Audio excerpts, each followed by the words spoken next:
Pada suatu kampung, hiduplah seseorang yang dikenal sebagai Datu Hitam. Datu Hitam tinggal di kampung seberang, badannya gagah, badannya tinggi, hidungnya mancung, dan sorot matanya tajam. Datu Hitam memiliki keris berbentuk kepala naga yang selalu ia bawa di pinggangnya. Kemampuan silat Datu Hitam sangat tinggi, sehingga ia tidak hanya dikenal di kampung seberang, tetapi sampai ke negeri lain.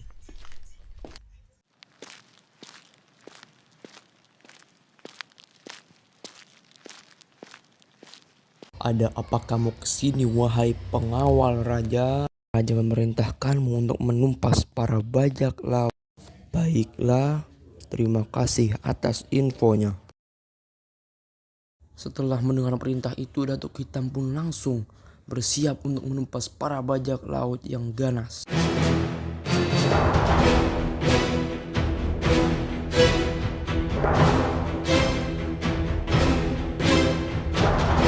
Itu dia, serang!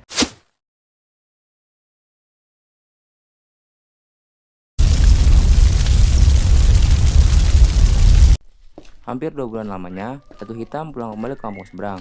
Dia terkejut karena kampungnya berantakan. Ternyata, itulah bajak laut yang dipimpin oleh Datu Lintang. Karena hal tersebut, putri Datu Hitam meninggal ditikam anak buah Datu Lintang, serta putranya diculik. 17 tahun yang lalu, Datu Lintang membawa Awang Perkasa untuk ia asuh dan mengganti namanya menjadi Kelana. Lading dan Kelana tumbuh bersama, namun memiliki sifat yang berbeda. Lading yang kasar, sedangkan Kelana yang halus. Lalu kedua anak tersebut bertanya kepada Ayahanda, apa yang harus kita lakukan? Lalu Datu Lintang mengatakan, pekan depan kalian akan bertanding. Kalian boleh menggunakan senjata, ilmu goib, dan tenaga dalam, tetapi jangan sampai celaka. Lading tersenyum senang mendengar perkataan Ayahanda. Dia akan memperlihatkan kepada penduduk negeri bahwa kemampuannya lebih tinggi daripada Kelana. Lalu Lading berkata kepada Ayahanda akan mengalahkan Kelana dengan sikap sombongnya. Sementara itu, Kelana hanya berkata, baiklah. Sepekan kemudian, penduduk negeri Lintang berkumpul di sebuah lapangan rumput yang cukup luas. Mereka bersemangat untuk menonton pertandingan yang diadakan oleh Datuk Lintang untuk memilih pemimpin di negeri Lintang. Mereka percaya bahwa Kelana lah pemenangnya. Rakyat negeri Lintang, pada hari ini kita mengadakan pertandingan bela diri antara kedua anakku, Lading dan Kelana. Pemenang pada pertandingan ini akan menjadi pemimpin menggantikan aku, pidato Datu Lintang. Dalam pertandingan ini, kedua petarung boleh menggunakan senjata masing-masing. Akan tetapi, mereka dilarang saling melukai dan membunuh. Pertarungan yang jatuh ke tanah dianggap kalah, lanjut Datu Lintang. Lalu mereka menganggukkan kepalanya. Lading sudah menggunakan rencana dia akan berusaha membunuh Kelana, supaya hal itu seperti sebuah kecelakaan yang tidak sengaja. Sejenak pertarungan itu terhenti, namun tidak lama kemudian pertarungan itu kembali berlangsung dengan seru. Kelana, mari kita bertarung menggunakan senjata, tentang Lading pada Kelana. Lalu Kelana menerima keinginan Lading. Keduanya mencabut keris yang tersampir di pinggangnya. Setelah itu mereka mengeluarkan keris itu dari sarungnya. Pertarungan menggunakan senjata dimulai. Mereka saling serang, selisih berganti. Pertarungan itu semakin seru. Dengan senjata, keduanya saling menikam. Kaki Lading yang tidak ditopang dengan kuda-kuda yang kokoh diterjang oleh Kelana. Akibatnya, Lading kehilangan keseimbangan. Dia terjatuh ke tanah. Kelana menuju ke arah Lading. Dia ingin bersalaman, akan tetapi tanpa diduga, ketika sudah dekat, Lading menusukkan keris yang masih di tangannya ke arah Kelana. Kelana terserentak, spontan tangannya beraksi memukul tangan Lading yang memegang keris. Keris itu terpendal jatuh, tidak jadi melukai perut Kelana. Pada suatu hari, Datu Lintang terus memuji Kelana karena ia berhasil merampok kapal laut yang kaya raya.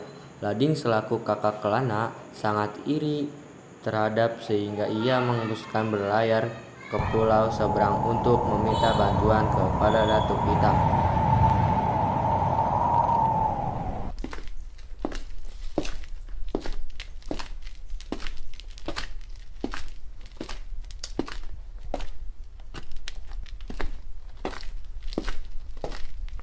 Sesampainya di sana, Lading langsung menceritakan maksud dan tujuannya.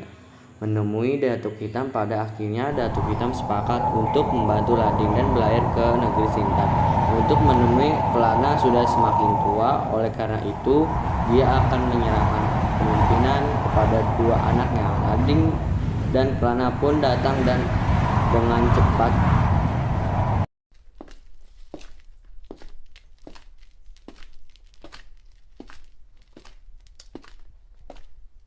Datuk Lintang menanyakan apakah dia melihat lagi, karena tahu sekitar 2 bulan yang lalu Abang Lading pergi, hanya saja hampir tidak tahu Abang pergi kemana. Datuk Lintang berkata kepada Kelana, "Lamalah Putri sembahyang menjadi sembuh, tetapi karena menyarankan agar basisme yang dijodohkan dengan Abang Lading, namun Datuk Lintang menolak dan tetap dengan keputusannya. Tiba-tiba anak buah Datuk Lintang datang dalam melapor bahwa ada 10 kapal yang menuju kemari. Malam mulai menyelimuti negara Lintang. Perlahan Datu Hitam mulai merapat ke pantai.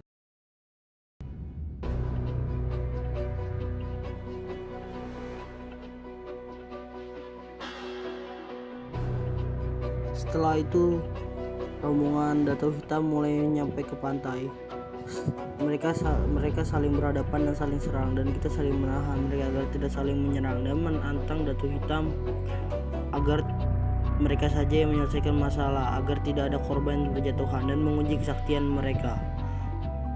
Mereka membuat taruhan untuk pemenang. Kemudian Datu Hitam menyerang Datu Lintang dengan serangan bertubi-tubi.